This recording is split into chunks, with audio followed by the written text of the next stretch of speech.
কি হৈছে?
পৰীক্ষা নিৰীক্ষাৰ পৰা এইটো গম পাইছোঁ যে তেওঁৰ কোনো ষ্ট্ৰক হোৱা নাই বা কোনো ধৰণৰ কাৰ্ডিয়াক বা নিউৰলজিকেল কোনো প্ৰব্লেম হোৱা নাই।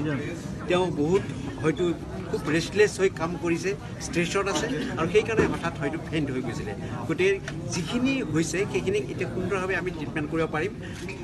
ICUত ৰখাৰ এটাই কাৰণ যে তাত থাকিলে 24 আৱাৰ্ছ মনিটৰিঙত থাকিব, গোটেইখিনি কথা আমি ভালদৰে ট্ৰিটমেণ্ট কৰিব পাৰিম। গতিকে আজি ICUত তেওঁক সম্পূৰ্ণৰূপে ট্ৰিটমেণ্টত ৰখা হৈছে আৰু আজিৰ পৰা একো চিন্তা কৰিব নালাগে। সকলোকে মই এইটো কথাই কৈছোঁ যে সম্পূৰ্ণ চিন্তামুক্ত আৰু কোনো সংকটজনক নহয়।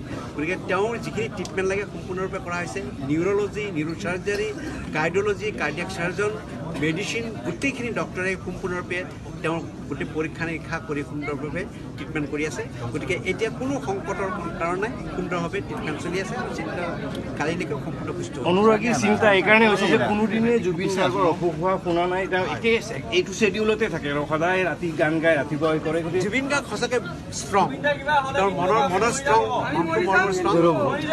গতিকে সেইটোলৈ কোনো চিন্তাৰ কাৰণ নাই। গতিকে ইয়াত সম্পূৰ্ণৰূপে ট্ৰিটমেণ্ট চলি আছে আৰু কাইলৈকে সুস্থ হৈছে। কেনেকুৱা অৱস্থাত আহিছিলে আৰু এতিয়া কেনেকুৱা অৱস্থাত আছে? টাউন ক্লাবত দেখিছিলোঁ যে যথেষ্ট নাই, তেনেকুৱা বহুতৰ হয়।